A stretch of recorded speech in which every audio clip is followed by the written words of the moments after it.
जय हिंद। स्वागत है आप सभी दर्शकों का। वास्तव में राजा रघुवंशी की जो कातिल है वो सोनम रघुवंशी ही थी। उसी के इशारे पर उसका कत्ल किया गया। आज सवेरे यानी 9 जून 2025 को 7:25 पर सोशल मीडिया पर तब हंगामा मचा जब मेघालय के मुख्यमंत्री कोराडोर सांगमा अपने एक्स पर ट्वीट करते हैं और लिखते हैं कि मेघालय पुलिस को बहुत बड़ी सफलता मिली है कि इंदौर के राजा रघुवंशी हत्याकांड में उसके 3 आरोपी पकड़े गए हैं और वो महिला जो उसकी पत्नी थी उसने आत्मसमर्पण कर दिया है। ये मेघालय पुलिस को एक बहुत बड़ी सफलता मिली है। इतना ट्वीट होना कि सोशल मीडिया पर हंगामा मच जाता है और इसके बारे में और अधिक जानकारी के लिए उत्सुकता हो जाती है लोगों के मन में। तो इस कहानी को मैं सिलसिलेवार बताता हूँ कि कैसे सोनम रघुवंशी गाजीपुर से और कहाँ से पकड़ी गई, किसने पकड़ा और क्या क्या हुआ और इसके पीछे कौन कौन था।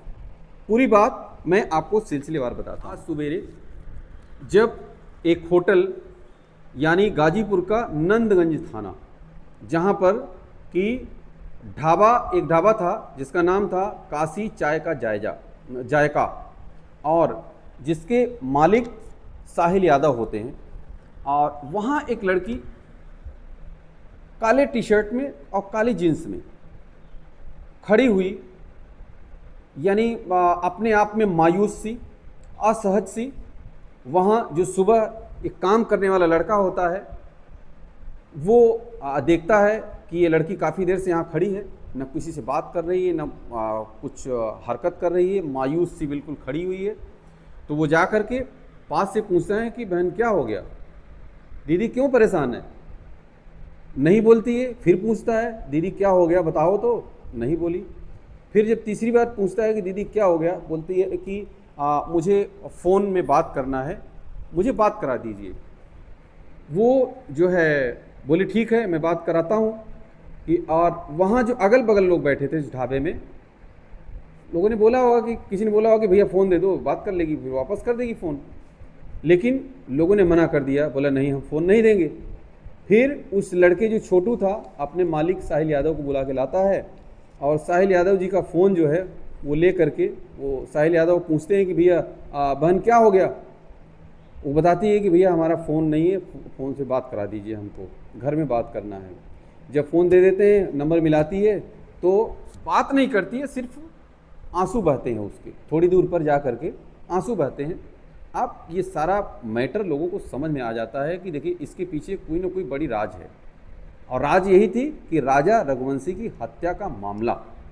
लेकिन उन लोगों को वहाँ तक ये शक नहीं था कि हमारे ढाबे पर या इस ढाबे पर आ जाएगी ये लड़की, क्योंकि बहुत सारे लोगों ने उसका चेहरा भी नहीं देखा था। अब जब वो बात नहीं कर रही है, रोती जा रही है फ़ोन पर, तो लोगों ने कहा कि ऐसा करिए पुलिस को बताइए। अब जो साहिल यादव होते हैं 112 को फ़ोन करते हैं, 112 की पुलिस आती है और उसे ले जाती है कहाँ, महिला थाना में।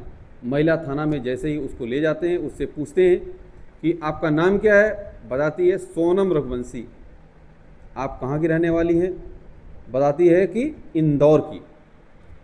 2 बातें बताना, सोनम रघुवंशी और इंदौर की रहने वाली हूँ, ये अपने आप में उसका बहुत बड़ा आइडेंटिफिकेशन था।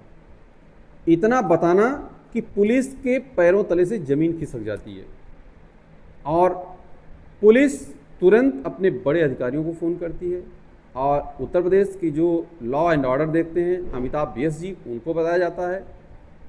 और अमिताभ VS जी जो मेघालय का गृह मंत्रालय, वहाँ के पुलिस DGP और जो मध्य प्रदेश के DGP, ये सारी जगह को यानी इंटीग्रेटेड इंफॉर्मेशन देते हैं और बताते हैं कि जो आप लोग इतने 15-17 दिन में नहीं कर पाए, हमने आज ये देखिए सुबह सुबह थोड़ी देर में आपको ये सूचना दे दी और वो लड़की हमने पकड़ लिया है, हमारे पास है। अब बताइए उसको कैसे भेजा जाए, कहाँ भेजा जाए। जब ये सारी बात हुई तो अब ये पूरा सोशल मीडिया में सबको जानने की उत्सुकता हो जाती है कि आखिर इसको कैसे पकड़ा गया, कहाँ से पकड़ा गया। तो मैं अब आपको ये बताता हूँ कि ये चर्चित हत्याकांड राजा रघुवंशी सोनम रघुवंशी की शादी 11 मई जो 2025 को हो जाती है, और दोनों की रजामंदी, दोनों के परिवार की रजामंदी के बाद ये शादी होती है।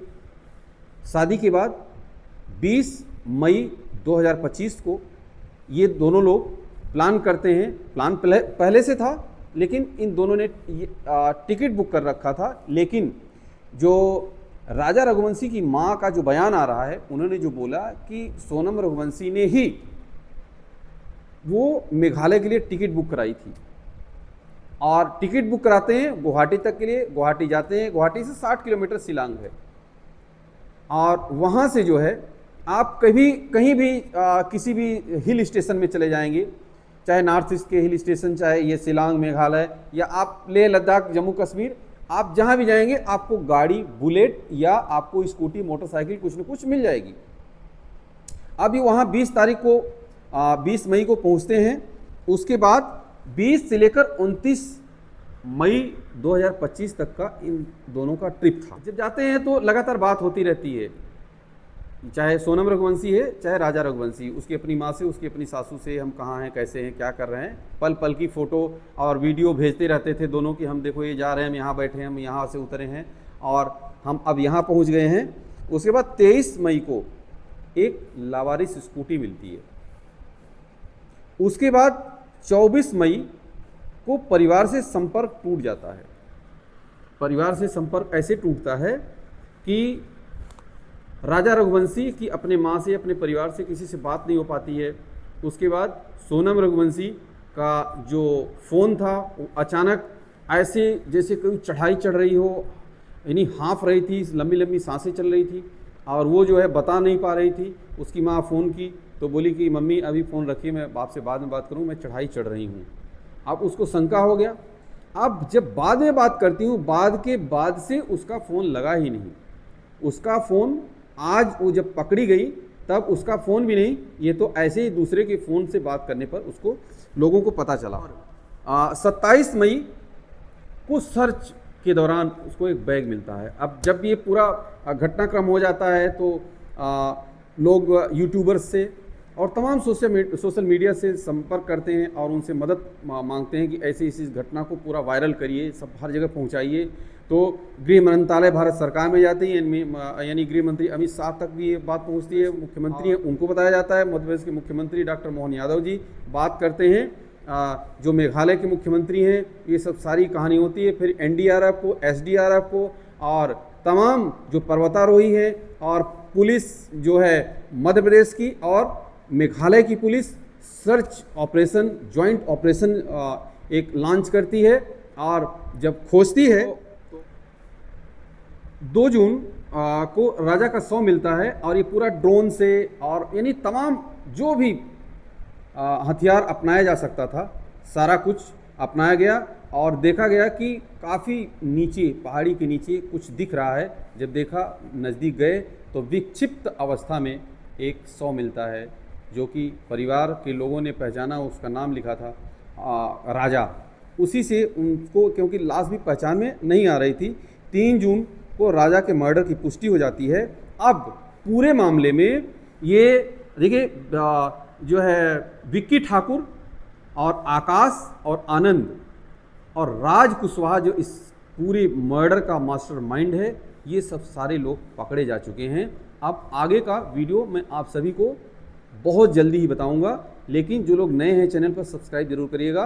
कमेंट करके अपनी राय जरूर दीजिएगा कि इस प्रकार से समाज में बढ़ती हुई पत्नी द्वारा पति की हत्या, क्या ये पहले नहीं, जब शादी होने से पहले छोटी बच्ची तो थी नहीं कि बाल विवाह हो रहा था, सोनम रघुवंशी पहले ही मना कर दी थी कि मुझे शादी नहीं करना है राजा रघुवंशी से।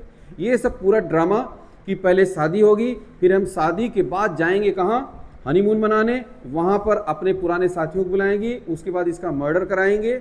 उसकी माँ कह रही है कि मेरा भोला सोने जैसा बेटा ऐसा कभी नहीं कर सकता है, क्योंकि इतना सब हो रहा था। और जिस होटल में वहाँ रुके थे ये शिलांग में, ये सोनम रघुवंशी होटल के बाहर बात कर रही है और वो जो है अंदर खाने का इंतजाम कर रहा था राजा रघुवंशी। तो अब बताइए, ये इससे ये जाहिर होता है कि सोनम रघुवंशी जो है ये पल पल की खबर उन हत्यारों को दे रही थी जो आकाश आनंद और राज कुशवाहा। और बताया जाता है कि जो राज कुशवाहा है इसी की सोनम रघुवंशी के ऑफिस में ये काम किया करता था। तो अब मेरा सवाल जो है आप लोगों से ये है कि क्या इस प्रकार से ये घटनाएं समाज में अगर बढ़ रही हैं तो ये समाज के मुंह पर एक तमाचा नहीं है? समाज को भी सोचना चाहिए। आप सभी कमेंट करके अपनी राय जरूर दीजिएगा। बहुत बहुत धन्यवाद। जय हिंद।